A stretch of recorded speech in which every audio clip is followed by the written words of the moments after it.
नमस्कार जी सभी को। आज हम आ गए हैं अपने अगले लेक्चर के साथ, basic ideas of vector calculus and fields. पिछले लेक्चर्स के अंदर हमने वेक्टर कैलकुलस का बेसिक डिस्कस किया, वेक्टर्स की डेरिवेटिव को डिस्कस किया और scalar product, triple product, quadruple product, हमने ऐसे जो कॉन्सेप्ट्स हैं उनकी बातें की। फिर हमने एक बहुत ही इम्पॉर्टेंट एस्पेक्ट फील्ड और उस फील्ड के साथ डेल ऑपरेटर को ऑपरेट करवाना, मैंने कहा था we will be dealing with the three quantities, gradient, divergence and curl. Gradient की बात हम अपने पिछले लेक्चर्स के अंदर करके आ चुके हैं, उसके न्यूमेरिकल्स भी हम सॉल्व कर चुके हैं। So next we are going to discuss, अब इससे पहले कि मैं डाइवर्जेंस की तरफ मूवमेंट करूं, कर्ल समझाने की कोशिश करूं, आप लोगों को इंटेग्रेशन ऑफ वेक्टर्स आना बहुत ज़रूरी है। तो बहुत ही छोटा सा और बहुत ही प्यारा सा लेक्चर लेकर मैं आ गई हूँ, integration of vectors. So integration of vectors is governed by the same rules as those which you apply onto ordinary scalar integration. Means की है मीन्स क्या कि जो आप इंटीग्रेशन स्केलर्स की करते हैं और जिन रूल्स को इम्प्लीमेंट करते हैं, चाहे वो इंटीग्रेशन बाय पार्ट्स हो, चाहे वो लिमिट्स इन्वर्ट करने वाला रूल हो, चाहे वो ऑड इवन फंक्शन वाला रूल हो, कोई भी रूल हो, वही के वही रूल्स हम इम्प्लीमेंट कर देते हैं वेक्टर अलजेब्रा के ऊपर। Generally you can say that vector integral is converted into scalar integral. मतलब हम पहले वेक्टर इंटेग्रल को स्केलर इंटेग्रल के अंदर कन्वर्ट कर लेते हैं and then it is evaluated by using the simple methods of scalar integration. क्या होता है, अभी मैंने जो कहा कि सेम रूल्स इंप्लीमेंट होते हैं, वो एज सच डायरेक्ट फॉर्म में इंप्लीमेंट नहीं होते हैं। हम पहले इंटेग्रेशन के अंदर जो वेक्टर्स इन्वॉल्व हैं उनको स्केलर फॉर्म में ले आते हैं और स्केलर फॉर्म में लाने के बाद हम उनके ऊपर स्केलर्स के जो रूल्स हैं वो हम एज सच इंप्लीमेंट कर देते हैं। So basically there exist three types of integrations of integrals of vectors, जिसके अंदर फर्स्ट आ जाता है line integral, second one is surface integral and third one is volume integral. So first we are going to discuss line integral. Integration का basic meaning आप लोग +1 के अंदर करके आ चुके हैं कि बेसिकली ये चीज़ों को अकोमुलेट करता है, इकट्ठा करता है, सम करता है। सम करते हैं x1 + x2 + x3 and so on up to xn तक। जब हम सम करते हैं तो हम उसको समीशन xi लिख लेते हैं फ्रॉम i = 1 to k, जितनी भी आपकी टर्म्स हैं। और अगर आपकी नंबर ऑफ टर्म्स जो हैं वो बहुत ज़्यादा हो जाएं, if they approach to infinity, बड़े छोटे छोटे टुकड़ों में आपने काट दिया और उन छोटे छोटे टुकड़ों को आपको जोड़ना है, जस्ट लाइक पिक्सल्स होते हैं एक पिक्चर के अंदर कि बहुत ज़्यादा मिलियन ट्रिलियंस पता नहीं कितने होते हैं। तो ऐसी टर्म्स को ऐड करने के लिए हम जो प्रोसेस यूज़ करते हैं that is termed as integration. तो अभी जैसे वेक्टर्स के अंदर मैंने बात की, it can be line integral, it can be surface integral and it can be volume integral. Line integral जो है basically it gives you the tangential component of a vector along a curve. I am again repeating, line integral is basically the integration of tangential component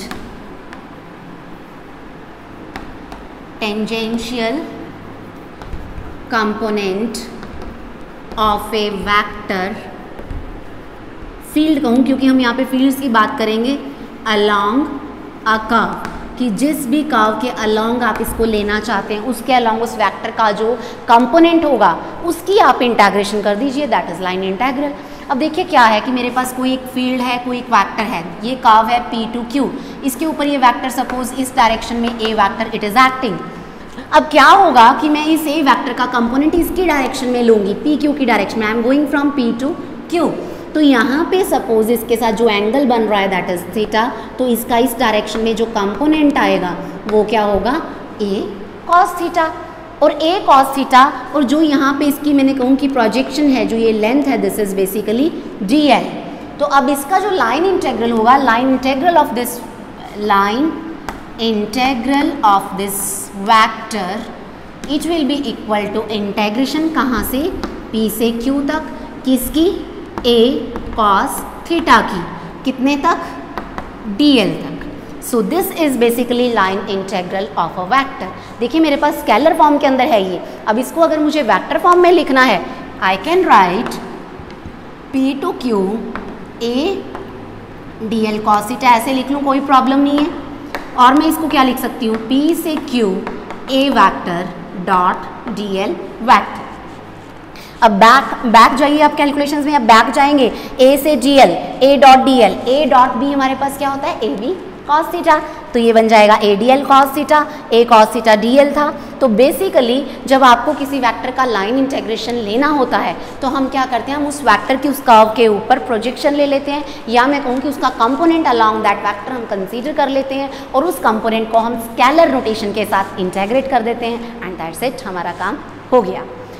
अब अगर हम results की बात करें कि ये हमारे कहाँ कहाँ पे काम आता है, what is the utility of line integral, तो जो बीएससी पार्ट 1 के स्टूडेंट्स हैं फिजिक्स के अंदर जो इसको पढ़ेंगे, although this is equally important for mathematics students to,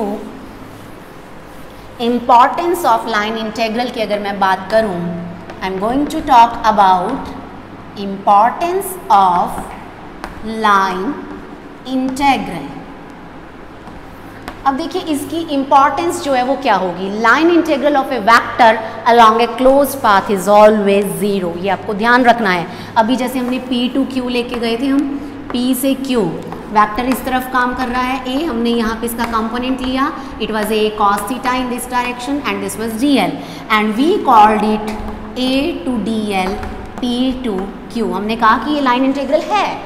अब अगर मैं इसको Q से P ले जाती हूँ, बिल्कुल इसी डायरेक्शन में ऐसे ऑपोजिट ले जाऊँ, then what will happen, component वही रहेगा, सब कुछ वही रहेगा, सिर्फ डायरेक्शन रिवर्स हो जाएगी। मतलब यही वैल्यू मेरे पास क्या आनी चाहिए, Q to P A dot DL अगर मैं लेती हूँ, क्योंकि मुझे पता है component will remain A cos theta और ये DL ही रहेगा, बट डायरेक्शन हो गई है रिवर्स, क्योंकि इधर थीटा था तो यहाँ 180 माइनस थीटा बन जाएगा and cos 180 minus theta will be minus of cos theta, यानी कि ये क्या बन जाएगा, देखिए इस डायरेक्शन के अंदर अगर आप कंसीडर करेंगे तो क्योंकि जो थीटा आपका था उस थीटा की बजाय अब इस डायरेक्शन के अंदर आप इस डायरेक्शन में इसके साथ जा रहे हैं, ये वाला एंगल थीटा था तो ये वाला क्या बन जाएगा 180 माइनस थीटा, यानी कि अगर आपको Q से P जाना है तो ये बनेगा A cos 180 minus theta into DL Q से P, और cos 180 माइनस थीटा क्या होता है A cos theta DL and this is what, यही है P से Q। इसका मतलब ये दोनों एक दूसरे के रेसिप्रोकल हुए, Q से P गए या P से Q गए। इसका मतलब क्या हुआ कि P से Q A dot DL is equal to minus Q to P A dot DL। हमने देख लिया, हमने ये Q to P find out किया, Q टू P लिया, ये हमारे पास P से Q वाले के नेगेटिव के इक्वल आ गया है। और I can say P to Q A dot DL plus Q to P A dot DL is equal to 0. This is what we were discussing कि line integral of a vector around a closed loop is 0। अगर 0 आ जाता है, ध्यान से, ज़रूरी नहीं है कि हर एक वेक्टर के लिए ये आपके पास 0 आए, अगर ये किसी फील्ड के लिए 0 आ जाता है तब हम उस फील्ड को बोलेंगे लैमेलर फील्ड या conservative field. When line integral of a vector field over a closed loop becomes equal to 0, then that field is termed as lamellar field। BSc students के लिए बड़ा important question examination point of view से, बहुत बार examination में appear हुआ ये question, what is lamellar field. तो और we can call it conservative field, कि जिस फील्ड के लिए क्लोज लूप के अंदर, इसको मैं ऐसे भी लिख सकती हूँ, ऐसे एक लाइन इंटेग्रल बनाया, एक इंटेग्रल बनाया और उसके ऊपर एक लूप ड्रॉ कर दिया A डॉट DL। इसका मतलब होता है कि क्लोज लूप में आपने ये इंटेग्रेशन किया and this is 0 for lamellar field और कॉन्जर्वेटिव फील्ड। तो ये आपको अब यहाँ पर जो है टर्म क्लियर हो जाती है। In other words I can say that line integral of A conservative field depends only on and points, कि आप P से Q जा रहे हैं, Q से P जा रहे हैं, और किसी चीज़ पे ये डिपेंड नहीं करती। So this was all about line integral। उसके बाद हम पूछ करते हैं second surface integral. So next type is surface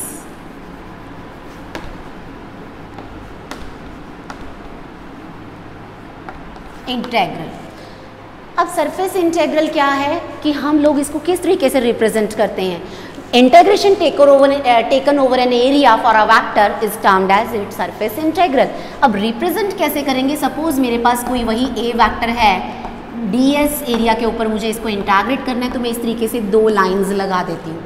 और तरीका क्या होता है, आप लाइन एक ही लगाइए, इसके नीचे लिख दीजिए s a dot D S. So दोनों ही क्या है, रिप्रेजेंटेशंस ऑफ सरफेस इंटीग्रल। अभी मैंने कहा कि हमें किस में लेके जाना पड़ता है इसको, स्केलर फॉर्म में, उसके बाद हम इसको क्या करते हैं, सॉल्व करते हैं। तो देखिए अब इसको मैं क्या लिख सकती हूँ, I can write a n cap d s की एरिया वेक्टर का कौन सा कंपोनेंट इस वेक्टर की डायरेक्शन में आ रहा है, फिर हम इनका डॉट प्रोडक्ट ले लेते हैं and then we solve it. We also call, ये जो टर्म है हमारे पास, और आई कैन से, अगर मैं आपसे इंपॉर्टेंस ऑफ सरफेस इंटीग्रल पूछूं, लाइन इंटीग्रल की इंपॉर्टेंस हमें समझ आती है कि लाइन इंटीग्रल हमें कॉन्जर्वेटिव नेचर के बारे में बताता है कि फील्ड कॉन्जर्वेटिव है या नहीं है। लेकिन जो सरफेस इंटीग्रल है ये हमें किसी भी बॉडी के में से पास होती हुई फ्लक्स देता है। ओहो हो, ये फ्लक्स क्या बला आ गई अब, फ्लक्स। जैसे मैं हमेशा कहती हूँ कि आप एटमोलॉजिकल मीनिंग पे जाएं, आप वर्ड के मीनिंग पे जाएं कि उस वर्ड का क्या मीनिंग है।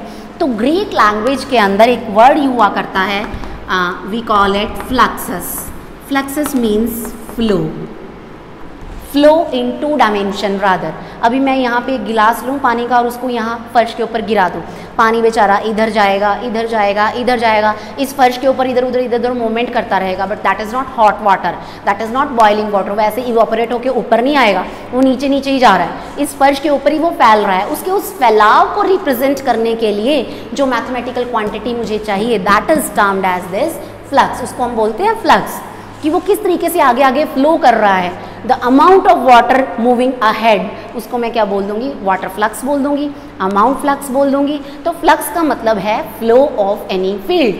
तो आप लोगों ने +2 के अंदर इलेक्ट्रिक फ्लक्स पढ़ा है, मैग्नेटिक फ्लक्स पढ़ा है, that was flow of electric field and flow of magnetic field. अगर किसी रीजन में आपको लगता है कि इलेक्ट्रिक फील्ड की वैल्यू E है, छोटे से एरिया के अंदर आपको लेनी है, वो बन जाती है E dot D S. So this is small flux flowing through it. अब टोटल लेना है, पूरे एरिया में से कितनी जा रही है, तो आप इसका कर देंगे integration E dot D s. This gives you the flux flowing through that particular region of space, कि उस एरिया में से कितना फ्लक्स फ्लो कर रहा है, कितनी क्वांटिटी, कितनी फील्ड फ्लो कर रही है। क्योंकि देखिए field is what, any quantity which is changing its value. क्वांटिटी अपनी वैल्यूज को चेंज करती जा रही है, चेंज कर रही है, it means it is flowing, ये बह रही है। तो उसके उस बहाव को रिप्रेजेंट 2 डायमेंशंस के अंदर कौन करेगा, फ्लक्स करेगा। तो flux is basically flow of any field in 2 dimensions. और हम इसको मैथमेटिकली कैलकुलेट कैसे करेंगे, with the help of surface integral. आप लोगों ने अभी तक जो किया होगा, आपने फोर्स की कैलकुलेशन की होंगी, F डॉट डी एस से आपने dW लिखा होगा, फिर इसका इंटीग्रेशन करके you must have calculated work done, कि फोर्स की सरफेस इंटीग्रल से आपको क्या मिलता है, वर्क। और I can say flux of force in a particular region of space is termed as work. अब कहेंगे कि हमने तो ऐसा कुछ पढ़ा ही नहीं है, ये कहाँ से आ गया। तो मैं आपको एक जनरल मीनिंग समझा रही हूँ। फ्लक्स का मतलब है फ्लो, वो किसी भी क्वांटिटी का हो सकता है, वो फोर्स का हो सकता है, वो इलेक्ट्रिसिटी का हो सकता है, वो मैग्नेटिज्म का हो सकता है, किसी का भी फ्लो हो सकता है, बट इन 2 डायमेंशंस। ये आपको ध्यान रखना है। So next I am going to deal with as, ये जो फ्लक्स है आप लोगों ने पढ़ा होगा कि इसके SI यूनिट्स क्या होते हैं, वेबर्स होते हैं, एंड CGS यूनिट्स इसके होते हैं मैक्सवेल। मैक्सवेल और वेबर्स की फॉर्म में इसको हम मेजर करते हैं। और यू कैन से कि जो इसकी डायरेक्शन है, although this flux will also be a tensor quantity, इसकी जो डायरेक्शन होगी वो डायरेक्शन हम किस तरीके से लेंगे, we will be finding it towards the normal of the surface. कि मान लीजिए ये मेरे पास डस्टर है, मैं कहूँ कि किस डायरेक्शन में फ्लक्स मतलब फ्लो किस डायरेक्शन के अंदर है। अगर मैं यहाँ खड़ी हूँ तो मेरे लिए ये सरफेस मैटर करेगी, so this will be the direction of flux. तो परपेंडिकुलर टू एरिया रहेगी हमेशा, नॉर्मल टू द सरफेस रहेगी हमेशा इसकी डायरेक्शन। So next we are going to discuss volume integral. ये बहुत आसान है भैया, क्योंकि हमें पता है कि लाइन, देखो लाइन डिस्प्लेसमेंट वेक्टर क्वांटिटी थी, वेक्टर को वेक्टर से मल्टीप्लाई करवाया। Area vector is a vector quantity, vector को वेक्टर से मल्टीप्लाई करवाया। अब वॉल्यूम का नाम सुनते ही चेहरे पे इतनी बड़ी स्माइल आ जाती है ना, किसी की राक्षस वाली, किसी की परियों वाली, किसी की कैसी। चलो, जो वॉल्यूम है हमें पता है that is a scalar quantity, तो हमें वेक्टर को स्केलर में भी लेके जाने की जरूरत नहीं है। So simple product of a vector and scalar बड़े आराम से आप लोग उसको हैंडल कर सकते हैं। So volume integral is nothing but integration of volume integral basically क्या होता है, it is integration of product of vector and scalar. एक वेक्टर की आप एक स्केलर के साथ मल्टीप्लिकेशन करें और उसकी आप इंटीग्रेशन करें, दैट इज बेसिकली वो उसी टाइप का क्या है हमारे पास, वॉल्यूम इंटीग्रल है। मेरे पास कोई एक क्वांटिटी है ए वेक्टर, इसको मैंने एक वॉल्यूम के ऊपर इंटीग्रेशन करना है। ये 3 लाइंस लगा दी, D X D Y D Z को ये रिप्रेजेंट करती हैं, बड़ी छोटी हो गई, आप लोग बराबर लगाइएगा। अब बराबर लगाने का मतलब ये नहीं कि स्केल लेके बैठ जाएं और ये मैंने 4 सेंटीमीटर लगाई है, ये भी 4 लगाऊंगा, ये भी 4, approximation. So A dot D V, इसको हम क्या बोलते हैं, वॉल्यूम इंटीग्रल। आप लोगों ने इसको चार्ज कैलकुलेट करने में यूज़ किया होगा when you were calculating charge from charge density, volume integral. Surface integral को आपने करंट डेंसिटी में यूज़ किया होगा, J dot D S was equal to current calculate करने के लिए। सो ये छोटी छोटी चीज़ें जो आपने की हैं, बट इनके बेसिक मीनिंग्स क्या हैं and how these things will be utilised in throughout your योर सिलेबस, वो हमने आज डिस्कस किया। तब तक के लिए थैंक यू सो मच।